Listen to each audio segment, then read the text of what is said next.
Welcome to Curbside Chat number 5 and the first of 1988. We're here at our color studio at the design staff in Warren, Michigan, where all of our interior and exterior colors are selected. You know, we've had a great number of questions from you on just how we do select colors for our products, and we'd like to tell you more about that today. Also, we have with us today Dick Payne, Buick's comptroller, to tell you about our competitive pricing for 1988 and some examples. I think you'll find them interesting. First, let's cover our headline stories. Congratulations on your sales in December. Our forecast was for a little over 41,000 units, but you beat that by almost 8,000 units at the end of the month. Sales were up partly due to Regal, but Electra was up 54% from the year before. January is looking good as well. Our forecast is for 37,100 units by the end of the month, and after the 16th selling day, we're almost there already. Sales for the first 2 10-day periods were up 25% from a year ago. And Buick's market share for the calendar year is 6%, compared to 5.4% for the model year to date. A turnaround has begun. We really need to maximize our opportunity to build sales, keep the momentum going, and that's very important. We're all interested in our new Regal, and it's now 13% of Buick sales and heading for 20%, which is our original projections. Our first Regal buyer data is just in. These are the early buyers, and they're telling us that the overall quality is better than Taurus Sable at start of production, and it remains higher today based on the most recent results. That's great. The buyers were attracted by 4 things primarily: exterior styling, the performance of the car, the good handling characteristics, and the overall youthfulness of the car. The second choices of Regal buyers were other GM midsize cars, the Taurus, Cougar, and the T-Bird. 16% of these people replaced a Ford or a Chrysler product, and a full 13% replaced an import car, and that's higher than any of our other Buick products. Also, 1/3 of the Regal buyers are first-time Buick owners, so we are getting some new people in for our new car. We're learning some other interesting things from this early buyer data as well. One thing is that the Regal is perceived as more expensive than it actually is. So price anchoring the car is important. And we're running ads featuring $12,724, and they're going to amount to 2/3 of our national Regal advertising over the next 3 months. It's also important for our ad associations and individual dealers to overcome this price expectation in their local ads and in your point of purchase materials. We also know that many of the first orders, our pattern ordered cars, are not ordered and they're not in your stock the way people are buying them now. So we need to move those cars out of stock to make room for the new cars which are being ordered properly. Also, we know that the Z13 package has been in demand, and in fact it's exceeded capacity. But we are building the cars now, and as of April 1st, 1/5 of our total production can be Z13s. Per your request, we've added the Regal to our Salesman's Cash Incentive Program, and that runs from January 14th through February 15th. It's a good opportunity to pick up some more sales and some more cash for the salesman. As our sister divisions announce their cars and they build up their production, we see lots of comparison shopping, people looking at the Grand Prix, the Cutlass Supreme, and the Regal and comparing them. So it's very important now that we take care of those customers, that we explain what our car is all about. It's a great opportunity, so let's take advantage of it. As you know, one of our top 3 priorities is customer satisfaction. And we've added this chart, which is on overall dealership satisfaction for that reason. Now, dealership satisfaction is something you can control. And we track this month by month. So the data is just for a snapshot of a month only, not for the whole year. Our objective for the year is 86. We were running about 85 last year. In October, we were at 85.4. In November, down to 85. We're back up to 85.4 in December. Cadillac, by the way, is at 87 right now. We all need to increase our efforts in customer satisfaction and in your efforts in keeping Buick's leadership role in dealership customer satisfaction up at a high plane. We're going to be giving you status reports in this subject, as well as the sales, in future tapes. On January 15th, we introduced our new Riata. Bob Stempel, our president, introduced the coupe at the Detroit Auto Show, and Roger Smith introduced our future convertible at that same show. The press in this car has been absolutely tremendous. Here are some of the things that we clipped out of the magazines and periodicals, including Lee Iacocca looking at the car in the Buick display with great envy. We had a good cover on Auto Week and Automobile magazine. Car and Driver had a nice article about the Riata. We got an excellent article in Motor Trend, including a picture on the cover. And the Road and Track Buyer's Guide gave us a very favorable write-up as well. Also positive have been the price. As you know, we introduced the car at $25,000 for a fully equipped car, except for the sunroof and the 16-way driver's seat. The styling is a knockout. The handling is tremendous. And I'll tell you, I've never driven a car that's received as much attention on the road and in parking lots before. The demand right now is exceeding the supply. The quality is a driving force at the Riata Craft Center for our increasing production, but it's continuing to build. You know, Riata is one of our very important halo cars to raise a Buick image and open up volume opportunities in all of our other products. It's an exciting addition to our line of fine Buicks. Many of you have expressed interest in our color selection process, and I'd like to walk you through it now. Normally, we change 1 to 2 interior colors and 2 to 4 exterior colors each year. And everyone's a color expert, and we, of course, all have our favorites. Let me tell you how we go about the process, and it's a lot more complex than just buying a can of paint and a new roller. Let me walk you through the 1988 Riviera Electra palette, which is also used in some of the other car lines as well. First of all, we would obviously have a black and a white. We need a dark blue, and since light blue is quite popular, we'll have a light or a medium blue. Now, these must be compatible for lower side accent colors as well. So we can't have a cold blue here and a warm blue here, for instance. They have to work together.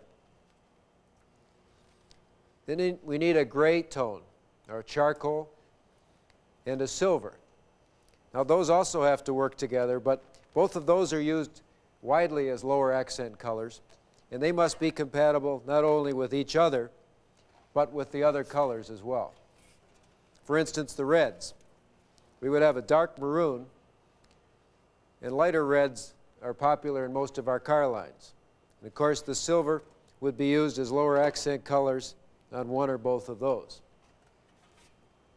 I should mention also that these colors must also be compatible with the interior colors. And those, of course, are set, usually 3 of those are the same as the year before with 1 new one. So you can't change the exterior colors out of synchronization with the interior colors, or there would be a mismatch. Now we need an earth tone. So we usually have a dark earth tone, in this case a dark antelope, and a light metallic earth tone, and those must be used together for two-toning capabilities. And at the end of a 10-color palette, that's where we would end. Most of our cars do have 10 exterior colors, and we have 12 colors on the Electra and 13 on the Riviera. These number of colors are set by competitive situation. For instance, Ford has about the same number as we do, but the Japanese have much less. It's also set by the cost of complexity of having many colors in the system. And I think you'll see how complex that gets in just a moment. So where we would have 10 colors, that would be the end of the palette. And you can see, in order to put another one in, we would have to take one out. Where we do have more than 10, for instance, on the Electra, we would add a light non-metallic beige, which are especially popular in the southern part of the country, and a specialty color like this rosewood, where we had teal, that would be added to the Electra with 13 colors. That's basically the selection process in a very brief sense. It becomes much more complex than that when we're looking at different colors, different car lines, and different divisions that must be all meshed together to get one color program each year for General Motors. I'd like to explain our color development process. What has to be done in some detail before a color is ready for production. And I'd also like to tell you why it may take so long in your eyes and our eyes as well. At about 115 or 120 weeks, we go through what we call a program development process. This includes market requirements being defined. That is, we look at the colors, which ones are popular and which ones aren't, and then we develop new program proposals. The experts examine trends in fashion, clothing, and other industries to determine what will be popular, say, 4 or 5 years from now. Then it goes into a program feasibility development process, and the new colors are finalized. Now, these are in a broad basis, and we may have many, many more than we can use at that point. At about the 104-week point, we get consensus with the other divisions on the colors to be used. Obviously, there's some sharing goes on within the division because we're in similar or in the same plants. So we must have some degree of agreement at this point. Then we go into what's called the engineering development phase, and that's about a 52-week process. Some of the things that go on in that period are test for colored purity. Colors that are developed may look good to begin with, but have to be tested in the laboratory for purity. Long-term fade. Fade is tested both in the laboratory and special equipment as well as in Florida. The fade test in Florida, for instance, take 52 weeks just by themselves. Chip resistant. Is the new paint resistant to what will happen to it when it's on the highway? Repair techniques. Some pigments repair better than others, both in our plants as well as in your facilities. Are the pigments reproducible day to day? We're going to have the same color in the beginning of the year as we have a month or two later. The workability of the pigments. Will they spray well day to day? And we have a variety of spray equipment in the plants and must work with all of them. How is the shelf life? Many pigments initially change from day to day if they're not being used, and the color ends up different. So it has to be tested for that and often changed. And gloss retention and many things like that. As a result, there are many changes made in the colors from the time they start the process till they're through, which means we have to continue to reevaluate the palette to make sure it's still right. Now, we just don't have 1 or 2 colors going through that at a time. There are several hundred parts going through this process simultaneously. When that phase is through, we get into what we call the release and validation phase. This is where we get in-plant testing. We paint full cars and determine how they will look on the car as well as how they will paint. Will the colors model? Will we get orange peel? Will we get sags? There's usually a second source of paint. Second source is brought at this time for samples, and that must be tested. And of course, the color of that source must match the color of the other source in most cases. At this point also, samples are made to send out to various sources. The books are made to send out to you for customer selection and so forth. And then we have the final sample approvals before start of production starts. This final phase takes about 52 weeks as well. And of course, all the way through this process, changes take place as problems occur and problems are solved. So that gives you some idea of the amount of work it takes to get 1 or 2 new colors exterior approved and 1 new color interior approved each year. You might ask why so many parts are required to be tested and developed for just 1 new color. Let me go through the interior first. For 1 new color, we must test 200 different parts. Of course, 1 color would be used across many Buick car lines as well as some other GM car lines as well. So there are many car lines involved in this process. Of this, 79 parts are carpets, 44 different vinyl parts, 40 different cloths, 25 different plastic and paint parts. There are 3 threads, speaker cloth, the head lining, the seatbelt webbing material, some polypropylene parts, and a leather color where that's used, totaling 220 parts for one color. Now let me show you the exterior situation. For one exterior color, we have to develop that in a base coat, clear coat for 2 or 3 different suppliers, and usually in a lacquer color, although lacquer is becoming used less and less.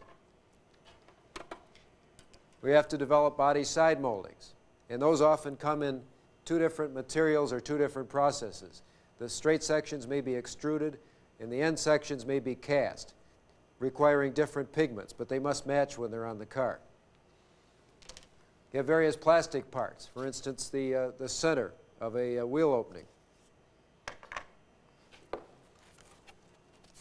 a plastic fender,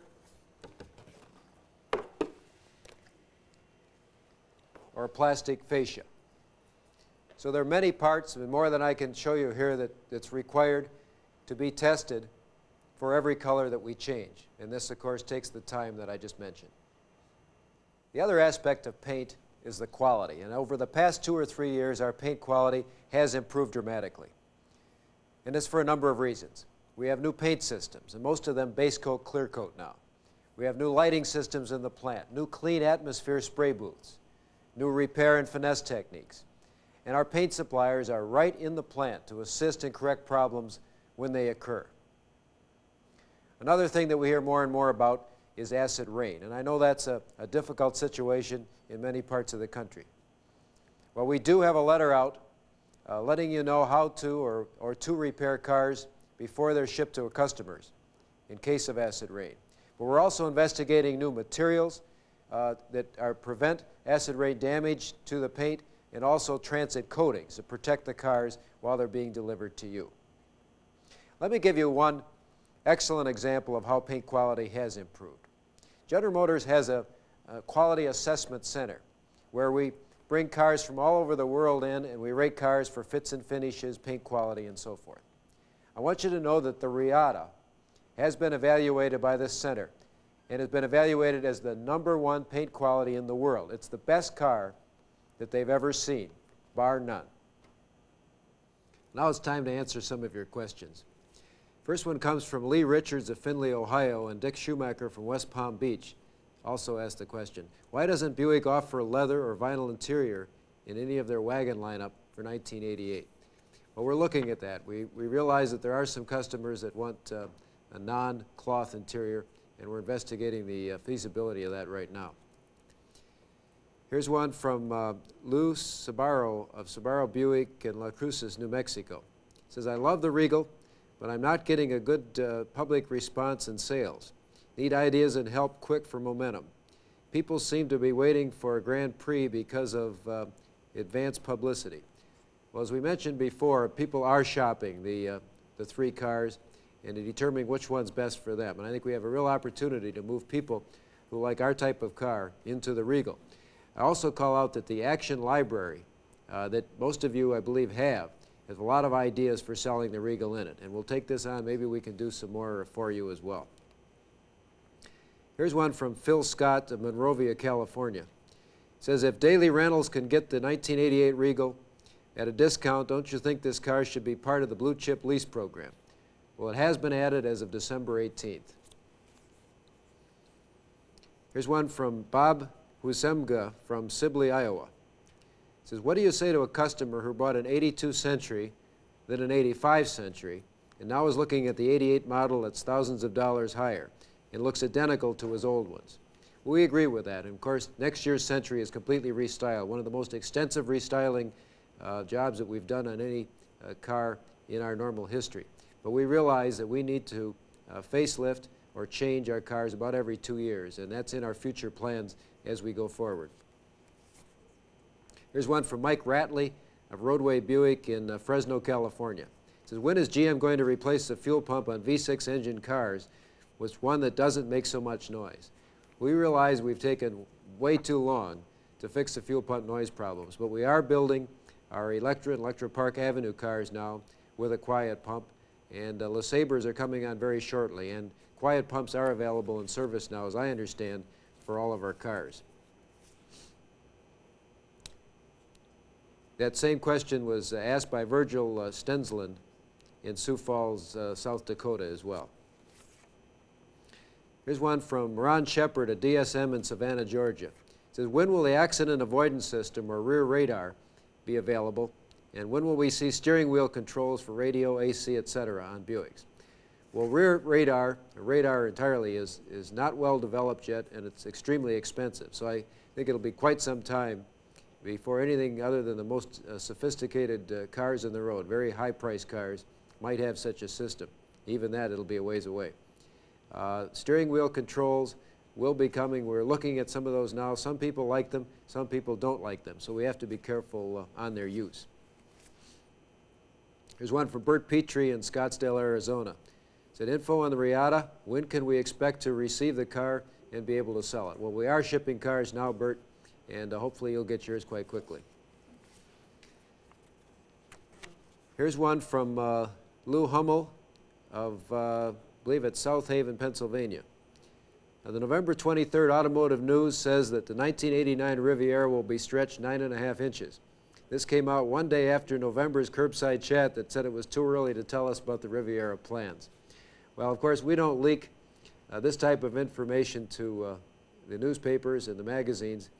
They seem to be able to get their hands on what is sometimes reliable information, but not always.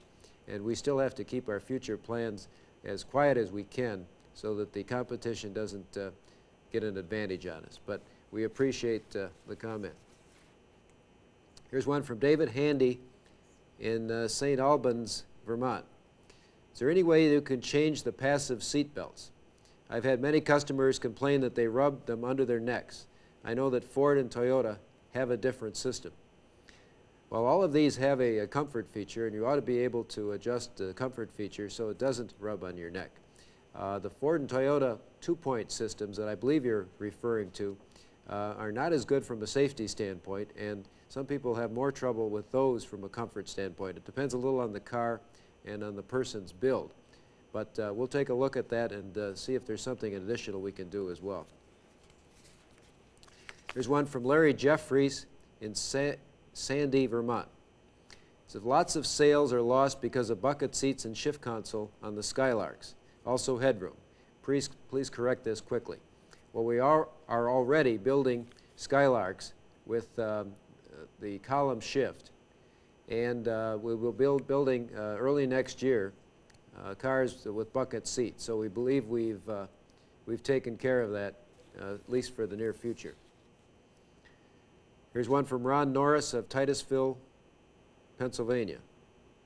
Suggestion, print the value option savings and value plus savings in red so that it stands out on the price label and is more obvious to the customer. That's a good idea. We have a group working on that now to get the price labels more distinctive. We reviewed that with one of the dealer advisory boards just a couple weeks ago, and they like what they saw, but they had some additional suggestions. So we're working hard on that one. We agree with you. Here's one from Lee McCarthy III from Pennsylvania. Can't quite read the name of the town. The postmark was printed over it. It said, Dear Mr. Mertz, after reviewing the beautiful new Riata, why the Riviera digital instrumentation and not the true sports car enthusiast interior and dash or analog instrumentation? Well, the instrumentation we have in that car is the most sophisticated instrumentation not only Buick builds, but more sophisticated than any car in the world. It has more accurate information than any car can convey. For instance, the gauges not only have an analog gauge on things like the tachometer and the speedometer, but you also tachometer and oil pressure gauges, but you also have a digital readout of the exact pressure and temperature and so forth. If we had to have this in individual instrumentation, we would have over 90 buttons to take care of. So it is very sophisticated. Now, it isn't very everybody's cup of tea, but the clinics that we've run so far show that the buyers for Riata are much more amenable to this instrumentation than some of the Riviera buyers. So we'll have to wait and see, but we'll keep a close eye on it. Here's one from Barry Fellert of St. Paul, Minnesota. He said, some of the questions in the customer satisfaction delivery survey are confusing in the interest of rating the dealer's performance versus factory workmanship. And he notes 2 or 3 questions here in particular. We'll pass that on to our people that work with those surveys and see if we can't make some improvements in that line. Last question we have is from Kevin Kramer of Linton, Indiana. And he says, please address this topic.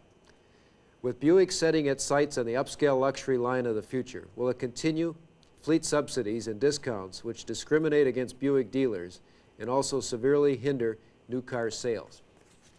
Well, we get this question a lot, and I'd like to explain how important the fleet is to us and how it fits in overall plan.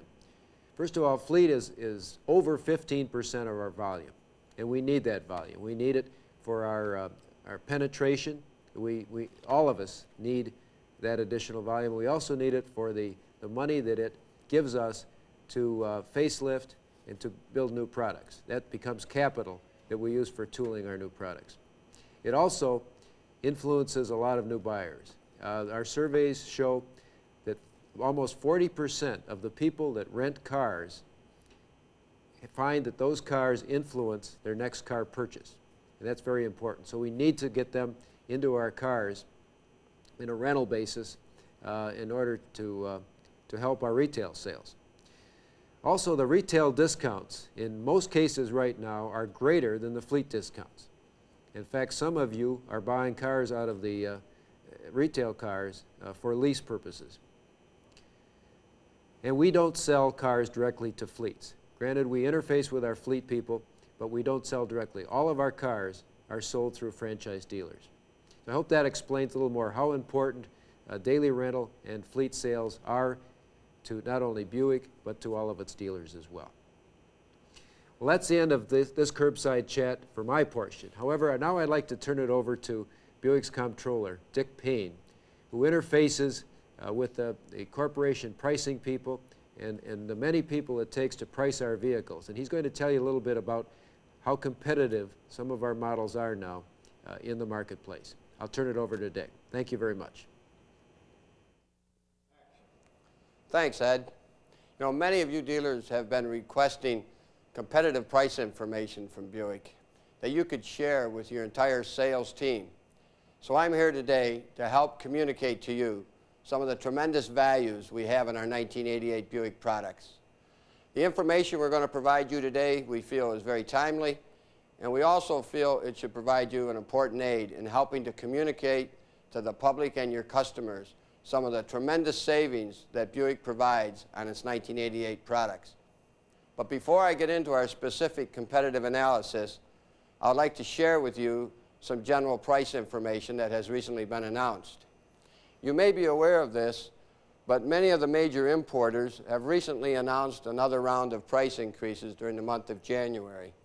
And these price increases range in the area from about 1.5% to almost 3%. For example, Toyota recently announced a price increase averaging $163 per unit, or 1.4%. The Honda Acura division announced a price increase averaging $544, or 2.8%. Now, in contrast to these recent import price increases, Buick has continued to provide substantial savings to our customers. We offer substantial value option package discounts, and most recently we have supplemented this with cash rebates. For example, our value option package discount amounts to $500 on the Skyhawk, up to $1,500 on the Skylark, $900 on the Century, and so forth. In addition to that, we have cash rebates of $400 on the Skylark, $750 on our Century and the Sabre, $1,000 on the Park Avenue, and $2,000 cash rebate to our dealers on the Riviera. When you combine the cash rebate with our value option package discounts, you get substantial savings on all of our car lines. And in many cases, these savings reach $1,500 to $2,000, and in case of the Riviera, $2,245. This provides substantial savings to the customer.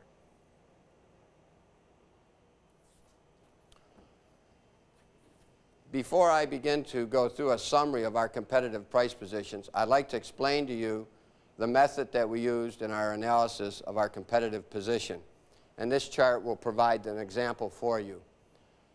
We have based all of our competitive analysis on 1988 manufacturers' suggested retail prices. And in the base car MSRP, we have included the destination charge.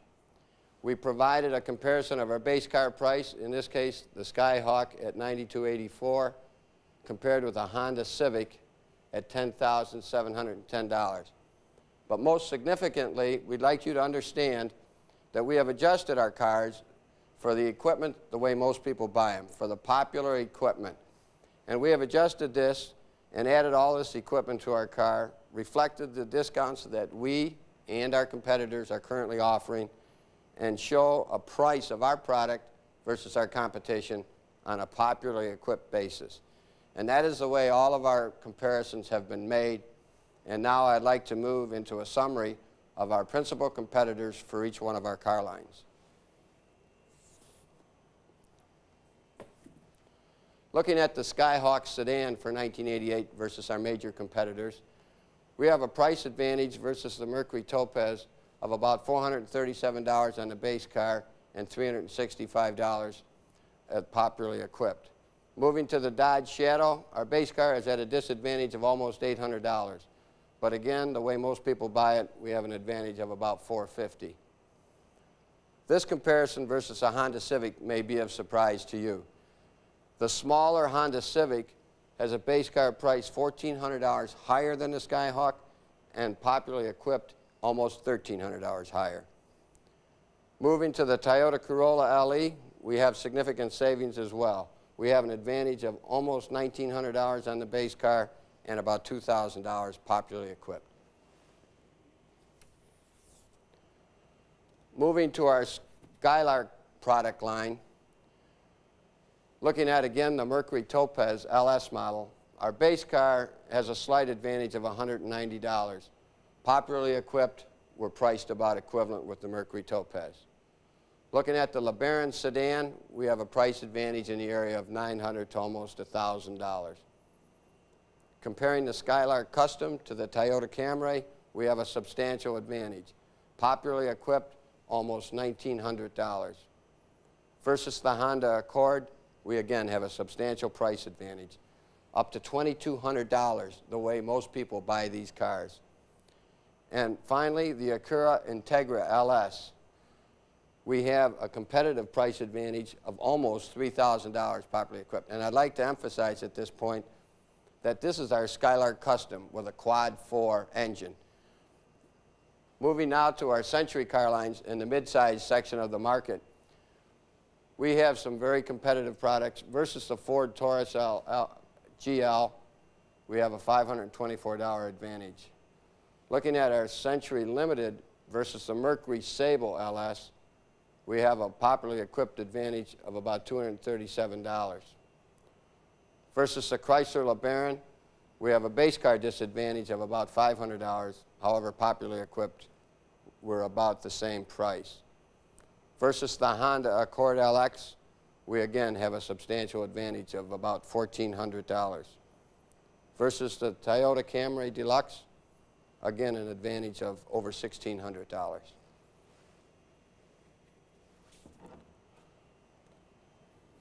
Looking at our all-new Regal front-wheel drive coupe, we again have, we feel, a very competitively priced product. Looking at the Mercury Cougar LS, we have about a $1,500 base car advantage. Popularly equipped, we're priced about the same. Moving to our Regal Limited versus the Ford Thunderbird LX, we have a base car advantage of $3,000 and a popularly equipped advantage of $385. The Regal Limited versus the Mercury Cougar XR7, an advantage of over $1,000. Looking at the LeBaron Premium, we have a base car advantage. However, on a popularly equipped basis, we have a slight disadvantage. Again, I would like to point out that the Regal Limited comes standard with a V6 engine, whereas the LeBaron Premium does not offer a V6 engine. And again, the Honda Prelude versus the Regal Custom, we have substantial advantages, $650. I'd like to turn now to our full-size cars. And this, I believe, is where we have one of our most significant values in the marketplace, our front-wheel drive LeSabre. Our LeSabre Custom versus a rear-wheel drive Ford Crown Victoria that has lower fuel economy than our front-wheel drive LeSabre, and yet we have an $1,120 price advantage on a popularly equipped basis. Moving to a a Mercury Grand Marquis GS at $17,615, we have almost a $1,500 price advantage. Looking at the Chrysler Fifth Avenue, we have almost a $700 advantage. Versus the Nissan Maxima, a $1,300 advantage. And versus the much smaller Honda Accord LXI, we have about a $400 advantage. I believe this LeSabre represents a tremendous value in today's marketplace. Looking at the 1988 Park Avenue, we feel that we do not have any direct competitor from Ford or Mercury products. We've chosen a Lincoln Town Car here for comparison purposes. We have a substantial advantage in the area of $5,000 on this car. Looking at the Park Avenue versus the new Chrysler New Yorker Landau, we also have an advantage of about $1,000. Looking at the Toyota Cressida, we again have an advantage of about $1,000, popularly equipped. And looking at the Acura Legend L sedan at $26,675, we have a $3,200 advantage, popularly equipped, and on the base car, we have a substantial advantage of about $6,600.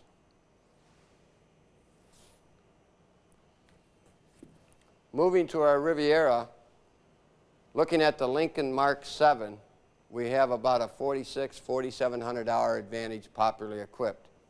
Looking at the Legend Coupe, we again have an advantage of about $3,700.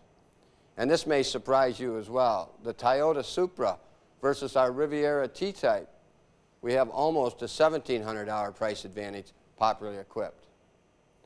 Turning now to our recently announced Riata two-seater, we again have some significant price advantages.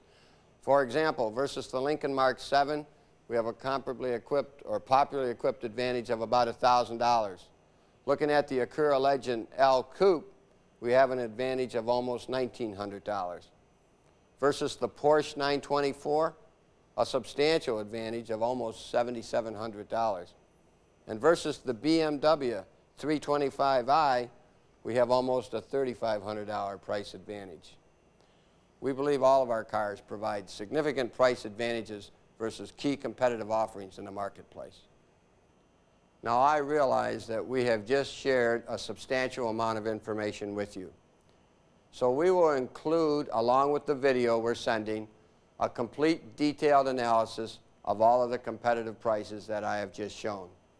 We encourage you to review this information, share it with all of your sales staff, and if you have any questions or concerns, we would be more than happy to respond to any questions you may have.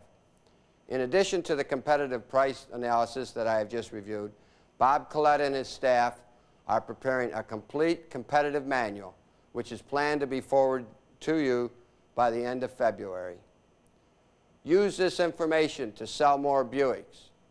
Thank you, good luck, and good selling.